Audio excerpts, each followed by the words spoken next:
Herman Perry's heart hammered against his ribcage. He was cornered. Officer Harold Cady and 2 imposing U.S. servicemen loomed before him, their silhouettes stark against the dense Burmese jungle. Perry's mind raced as he confronted the grim reality of being taken back into the depths of the notorious Ledo military stockade. Delirious on poppy, emotionally shattered, and driven by a fierce determination to evade the nightmarish conditions of the stockade at any cost, Perry did the unthinkable and trained his rifle on Cady. To Perry, the thought of returning to that forced labor malaria-ridden hell where he and other prisoners languished at the bottom of the pecking order was inconceivable. In a broken shriek, Perry screamed, quote, "Get back! Get back!" Cady stepped forward anyway. Perry was shaking now, begging, quote, "Lieutenant, don't come up on me." Having fled the stockade after his 90-day sentence for insubordination was unjustly extended, Perry now felt the oppressive weight of the sweltering jungle air, its humidity squeezing out the last remnants of sense he had left. As tears spilled down his face, he fired once, then once more, and ran into the maddening embrace of the jungle towards a terrifying headhunter tribe. The greatest and most insane manhunt of World War II was on, and Perry would become a jungle king.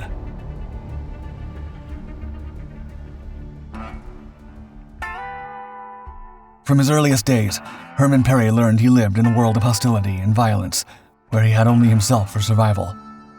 Born in the shadow of Monroe, North Carolina, Perry grappled with the cruelty of Jim Crow laws, overwhelming poverty, and the absence of a paternal figure. A glimmer of hope only emerged when his family relocated to the bustling landscape of Washington, D.C. At the age of 15, Perry's towering height and robust build belied his youth. He convinced others he was a grown man, a necessity in Washington, where a tide of young, impoverished workers from the South surged. He became street smart, always one step ahead of trouble and the law, bending the rules to get what he wanted. He used his wits and charm to land a job as a butcher, and became a proud father to a little girl with his girlfriend. Life was looking up for Perry. However, the tides of fortune were fickle. Global events, simmering in the background, were about to sweep Perry off his feet. The United States, which had maintained a veneer of neutrality during World War II, despite aggressive provocations from Nazi Germany and Imperial Japan, was catapulted into action on December 7, 1941. This day marked a turning point as the Imperial Japanese Navy launched a catastrophic assault on Pearl Harbor, altering Perry's destiny and that of the nation. In the blink of an eye, the fates of countless young Americans were shrouded in uncertainty as the Peacetime Selective Service Act transformed into a colossal draft designed to stoke the fires of a burgeoning war machine. For Herman Perry, whose experiences had taught him to equate authority with oppression, the draft was a tool of control. Upon receiving his initial draft notice, Perry complied only partially, attending the questionnaire session, but being absent for the medical examination. It is not clear if it was a simple oversight or a deliberate act of defiance, echoing the sentiments of numerous radical publications that urged men like Perry to resist the draft as a protest. However, Perry swiftly learned the consequences of challenging Uncle Sam. On the chilly morning of February 24th, a military policeman named George Wilson arrived at Perry's doorstep, arresting him for contravening the Selective Training and Service Act of 1940. He found himself behind bars, languishing in confinement for over 2 months, until rather abruptly the charges were dropped. Yet freedom was short-lived. Another draft notice soon landed in his hands. Whether he was willing or not, he was going to war. Amidst the backdrop of a segregated military, Perry, armed only with an elementary education, served in the 849th Engineer Aviation Battalion. This unit, a microcosm of the divisions of the time, consisted of 750 African-American men tasked with grueling manual labor. In 1943, this battalion embarked on a monumental mission to construct the 1,072-mile Ledo Road. This vital link, stretching from northeastern India to northern Burma, was crucial for the Allies to maintain a steady flow of supplies to Chinese forces, staunchly resisting Japanese occupation. President Franklin D. Roosevelt, acutely aware of the geopolitical chessboard, was committed to supporting China at all costs. The stakes were high. If China capitulated, millions of Japanese troops would be freed up to surge into the Pacific, presenting a dire scenario for the United States. The grueling task of constructing such colossal projects predominantly fell upon men like Perry and local laborers. In the larger scheme of war, these soldiers were often sidelined from combat-heavy operations and leadership roles. Perry toiled for 16-hour shifts in appalling conditions: oppressive heat, relentless rain, treacherous mud, swarming leeches and mosquitoes, rampant malaria, substandard food, and stringent discipline. The construction of this mega-project resonated deeply as a symbol of their enduring hardships, and would slowly start driving some of the men insane. The Ledo Road, also known as the Stillwell Road Project, was initiated in December 1942 in Assam, India. It carved its path through Myanmar, culminating in China. This route was a critical artery, especially after Japan seized the Burma Road, the primary supply conduit. Without a terrestrial alternative, the Allies faced the perilous option of airdropping supplies over the Himalayas. Constructing this lifeline was a Herculean task. The workforce battled treacherous terrain, jungles, swamps, and mountains, some towering at 4,500 feet, including the formidable Patkai Mountains, enduring extreme heat and monsoons, unleashing 140 inches of rain. The doomed troops labored with inferior, often refurbished equipment. Their relentless efforts, day and night, came at a steep human cost. Over 1,100 were lost to accidents, diseases, and enemy incursions. They had to adapt swiftly, deciphering the terrain and river patterns impromptu, much of it obscured due to Japanese control and the fog of war. After spreading gravel and clearing boulders for 16 hours a day, Perry's nightly reward was a meal of tinned corned beef and rice, with bacteria-ridden water to slake his thirst.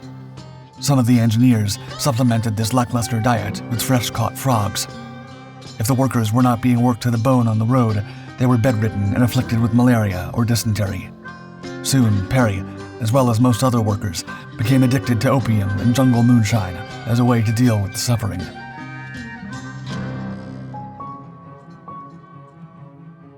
On October 4th, a lieutenant from South Carolina, Emmanuel Stergos, issued an order to Private First Class Perry, demanding an extra hour of his time to spit-shine a collective of mold-infested boots. Perry's response, be it a blatant refusal or a coarse retort, landed him in hot water. Charged with insubordination, he faced the wrath of a special court-martial. Less than a day after his arrest, Perry was convicted for displaying disrespect towards a superior officer and defying a direct command. His punishment, confinement at hard labor for up to 90 days, coupled with a forfeiture of $32 from his $60 monthly salary. If Perry thought he'd seen the worst, he hadn't yet experienced the infamous Ledo Stockade. Ledo was akin to a terrestrial inferno. The hard labor there mirrored the grueling roadwork, but with added severity. Perry was tasked with digging sump pits, chopping wood, and salvaging parts from wrecked vehicles for 16-hour stretches. Even uttering a curse could extend his labor by hours each day. Isolation cells, ominously termed the box, were a common punishment for inmates like Perry. Confined within a suffocating 4x2-foot cage, many prisoners teetered on the brink of insanity. Christmas 1943 found Perry in this very hell, with an unexpected extension of his sentence by 18 days, a final cruel twist by the guards. This ordeal shattered Perry. The once resourceful and cooperative soldier from Washington, D.C., morphed into a figure consumed by bitterness and vengeful thoughts. This transformation turned the once cheerful playboy into a grim, antagonistic shadow of his former self, seemingly courting another court-martial. On the sweltering afternoon of March 5th, 1944, Perry, now armed with an M1 service rifle instead of the customary laborer's tools, walked off from his post. He was soon confronted by Lieutenant Harold Cady and two soldiers, just as he was boarding a military truck. Perry implored them to back off, revealing his intention to flee and seek out a high-ranking officer, Hyatt, who had previously shown him understanding. He hoped for leniency through this desperate gambit. But Cady refused to comply. Ignoring Perry's repeated warnings, the situation escalated rapidly. In a haze of intoxication and desperation, Perry fired twice at Cady before fleeing into the jungle, propelled by a surge of adrenaline and despair. Lieutenant Cady's last words to his men were a poignant plea, quote, "Don't leave me, boys." Perry was in a heap of trouble, and the consequences were coming for him. What followed would become known as the greatest manhunt in World War II. Army detectives swarmed Calcutta's notorious brothels first, betting their bottom dollar that's where a rogue soldier would turn up. But Perry was one step ahead, slinking through the jungle like a shadow, stumbling into the home of the Heki Nagas, a notorious headhunter tribe. How Perry got these fierce people to take a shine to him, especially their chief, is anyone's guess. But it is clear his familiarity with their language and lingo helped. Perry, slicker than ever, paraded his rifle and started bartering with the loot he'd swiped from the military stores, everything from cans of dates to soup tins.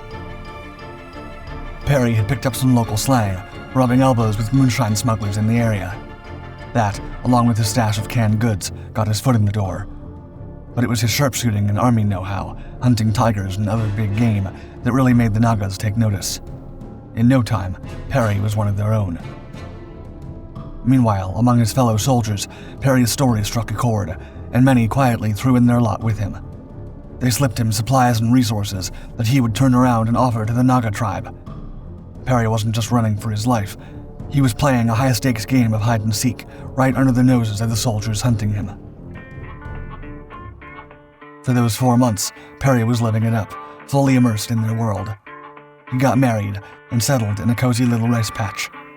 His days were filled with hunting trips, and he spent the evenings smoking opium with the other men at the tribe. But his identity and lifestyle could not go undetected for long, not even in the middle of the jungle. Word of a mythical U.S. soldier going native started making the rounds, buzzing from ear to ear until the American army got wind of it. Perry was relaxing inside his hut when the utter darkness was broken by flickering lights. It could only be one thing: flashlights.